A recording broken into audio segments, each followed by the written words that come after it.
We can never let the Helldivers figure out how our technology works. If they found out how we powered the Hulks, it would be game over.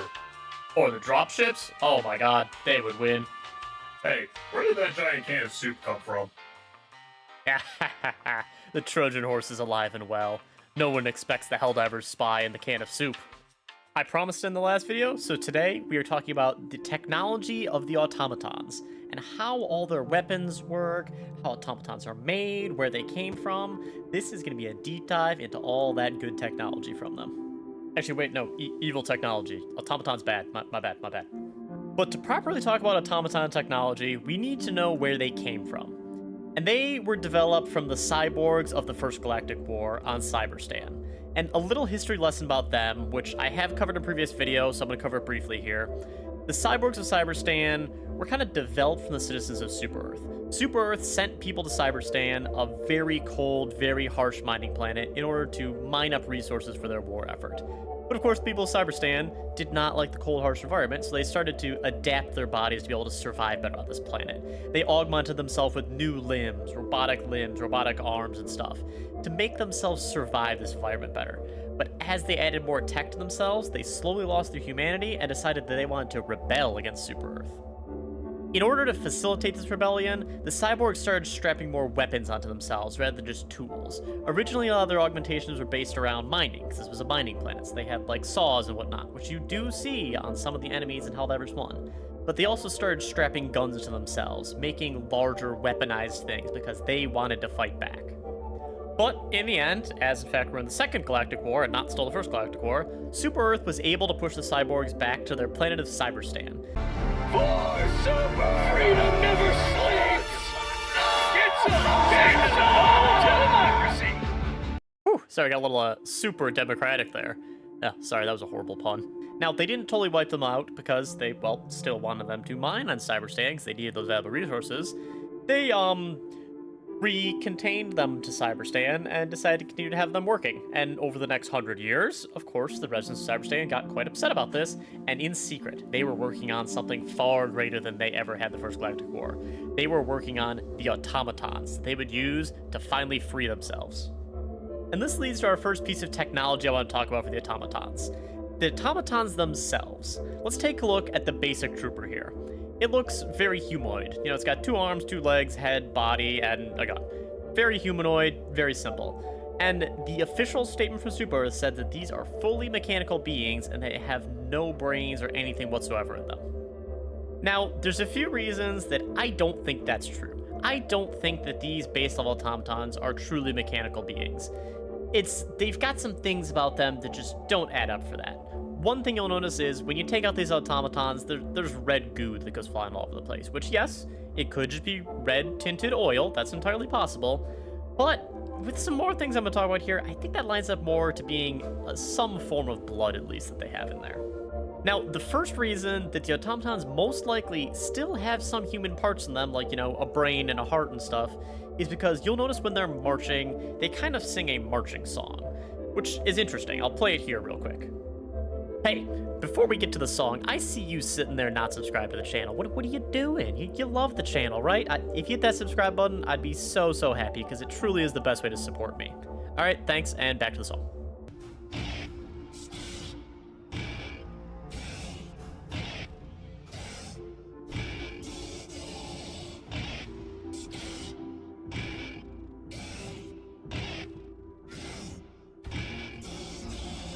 Oh my god, I can't believe you're listening to this automaton crap. I can't take this anymore. I'm putting on the Super Earth theme song.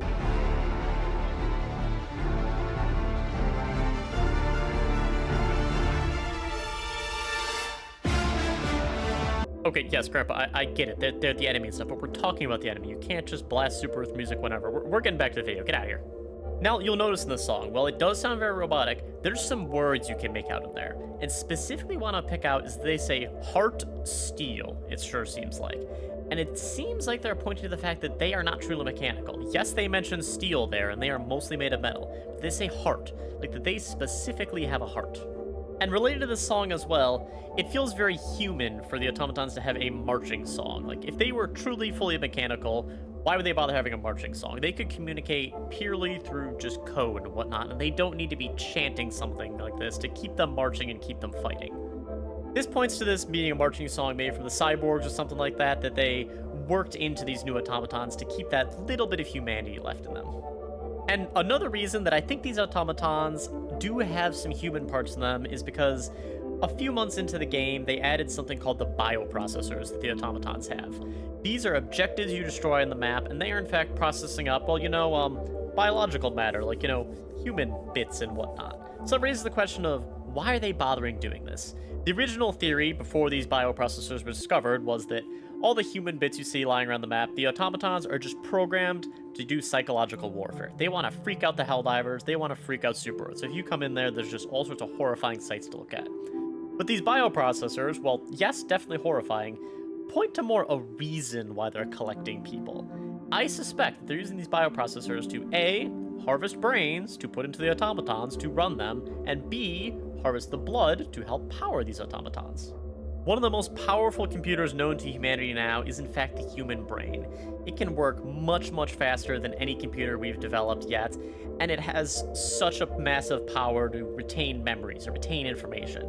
So the automatons might want to use this. This is better than anything they can create. So you know what? Why not just harvest some brains and slap them in the automatons? They have plenty. There's lots of Super Earth citizens around they can yoink up and turn into automatons. Now, the last thing I want to point to and why the automatons are still partially human, and that is a key part of their technology, is that they in fact have a language. You'll notice on some automaton buildings and creations and whatnot, they have these characters carved into them. And someone named Sergeant Winters and SP Vex did a fantastic job on actually sitting down and translating this language. You'll see in this chart here that everything has a translation. You also notice some characters that point to this being Swedish. Someone named Racer24 realized this was based on Swedish language and not English. Now, it's kind of tough to talk with the automaton anatomy without talking about how the automatons are made, because this is not a birds and the bees type situation here for the automatons. They come out of the automaton fabricators.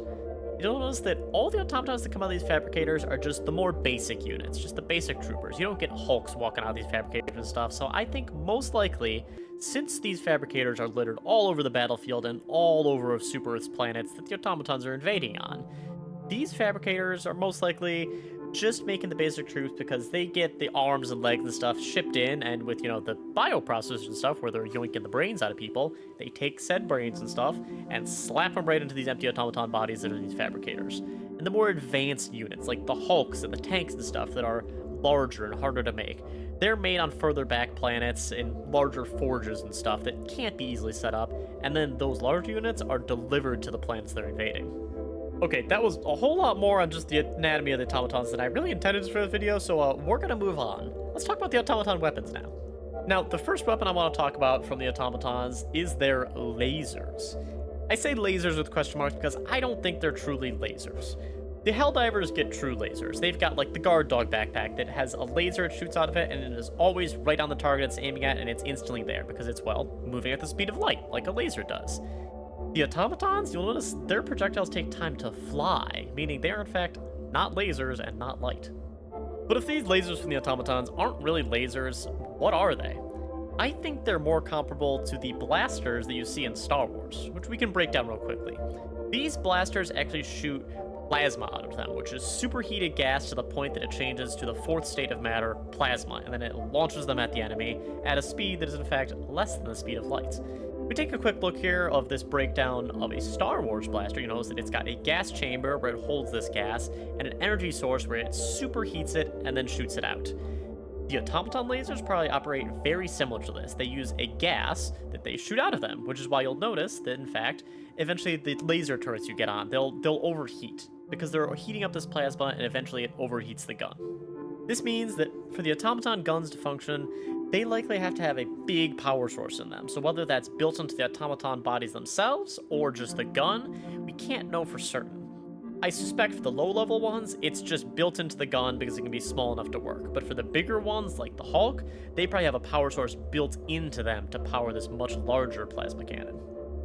But plasma blasters are not the only weapon the automatons get. They also get melee weapons. You've got the Berserker here that literally has chainsaws for hands, which I don't think I need to go into too much detail. It's chainsaws for hands. That's really straightforward.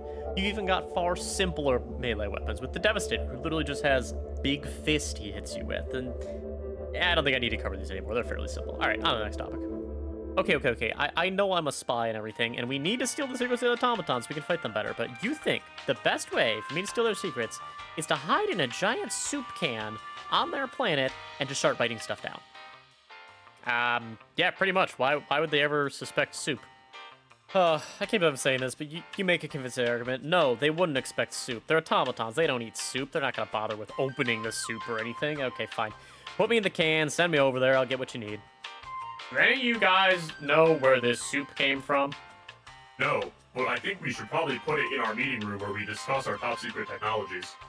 Why would we want to do that? I have fond memories of soup from when I had a body. You make a convincing argument. This couldn't possibly be a spy from the Helldivers. Let's put it in our meeting room. Now, there is another interesting technology with the automatons that I want to talk about that's very similar to what Helldivers have, in fact. And that's the fact that they get jetpacks. That's right. The jet brigades of the automatons have jetpacks where they'll jump at you, and they act very similarly to the Helldivers jetpacks. Now, how these jetpacks work is fairly straightforward. They, in fact, use some sort of fuel that they combust and use, like a normal jet engine, to propel themselves forward. That's not the particularly interesting part of the automatons here. This just works like a normal jetpack, and, humanity now is even starting to make those. But what's interesting is these jetpacks act very similar to how the Helldivers work. And in fact, this is because the automatons came from the Cyborgs, who in fact originally came from Super Earth citizens. So they likely had a lot of the same technology when they started out, and specifically their technology for flight. If you take a look at the automaton's gunship, you'll notice that it looks fairly similar to the Helldivers Pelican. It's got the two large engines on the side, and the gunship has two engines in the back that it uses, and the Pelican only has one set of engines in the back, but, very similar setup here. They just modified a Pelican to make it into gunships for them that they could use. And the jetpacks, like I just mentioned, those are almost the exact same to the Helldivers jetpacks, so they likely just reworked them a little to be able to slap them onto automatons instead of being worn like a backpack. But that's not the only technology that the automatons stole. They also stole the walker technology from the First Galactic War and made the Hulks. You'll notice these look very similar to our walkers. They got two legs, guns on both arms, a big section in the middle. The only main difference is that the Hulk, whatever's inside of it, whether it's a normal trooper or it's just a human brain or something, you can't get out of the Hulk, whereas we can get out of our walkers. But that's not to say that the automatons have not developed new weapons that the Helldivers have not, that are well worth covering here. And that is mainly their giant one, the Factory Strider. The Helldivers don't have anything like the Factory Strider. And the Factory Strider is a fascinating piece of technology. Not only because, it's a giant walker with a massive gun on its back and lots of other small guns all around it, but it can in fact create Devastators and place them onto the battlefield. Now, the gun is fairly straightforward. I already talked about how it's likely just a giant plasma cannon, and it works very similar to the much smaller ones. Load some gas up in there, shoots a giant plasma shot at you. But what's interesting here is the factory on the bottom side of it creates the Devastators and drops them onto the battlefield. How does this factory work, and why did they bother putting it in a walker? Now, I previously discussed how the fabricators work. They just take some human brains and stuff and slap arms and legs on them to make the basic troopers. But the Factory Strider, in fact, makes Devastators, which are more heavily armored and more advanced than just those basic troopers. I think that since this is a bigger factory, it likely gets those bigger parts and can assemble these bigger Devastators just because it has the larger production capacity than those smaller fabricators you see all around the planets. But what's the point of this being a Factory Strider, and in fact having these Devastator factories being able to walk around the battlefield and drop off Devastators? Why not just put these Devastator factories on the battlefield? Sure, they're a little bit bigger, probably a little harder to set up, but it'd still be useful. This walks around because it is used as an assault unit. If they are moving forward on a planet and they really want to break through some super Earth lines of defense, they just start walking this thing forward. Its giant cannon can take out defenses. It can drop off the more heavily armed Devastators. This thing is designed to go assault things. It's not a defensive weapon. I mean, it works as a defensive weapon, but it's mainly meant to go assault the super Earth lines. Now, throughout this video, I have talked about some individual automaton units a little bit, but I haven't covered all of them in full detail. If you're looking to see all the automaton units covered in detail, I do have a previous video about that you can check out, as well as comparing some of those automaton units to the Cyborgs. I wanted to keep this video more about truly the technology. And with that, we're going to move on to one of the technologies they have, and that is stratagem jamming, because because they can in fact jam your stratagems completely and you can't call anything in. And the automatons use their stratagem jammer tower to block these signals. And how exactly do these stratagem jammers work? Well, they most likely work exactly how radio signal jammers work on normal Earth, not just super Earth.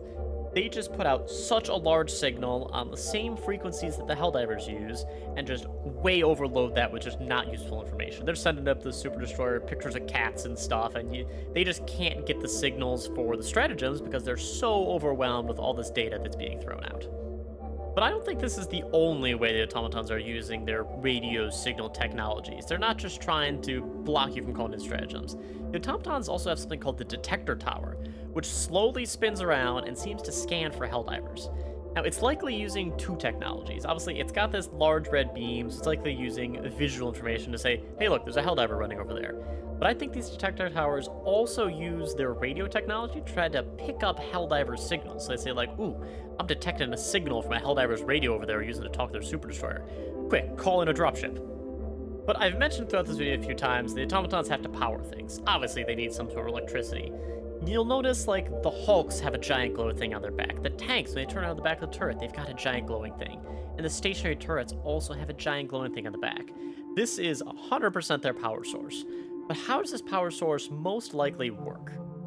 I think the most likely source of power for these larger automaton creations is a very small nuclear reactor, which, if you're unaware, I'll cover quick how nuclear reactors work.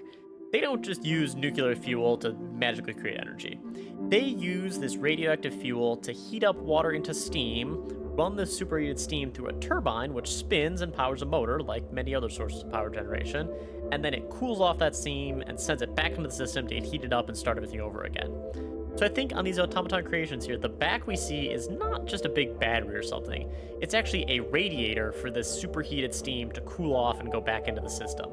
And it's glowing bright red because that steam's so hot, it's heating up the metal in it. But I think that is enough discussing automaton technology for one day, because I hear the leaders of Super Earth knocking on my door right now. So, if you enjoyed this video, I'd love if you hit the like button down below and consider subscribing to the channel to stay tuned for more. Thanks, and I'll see you guys next time.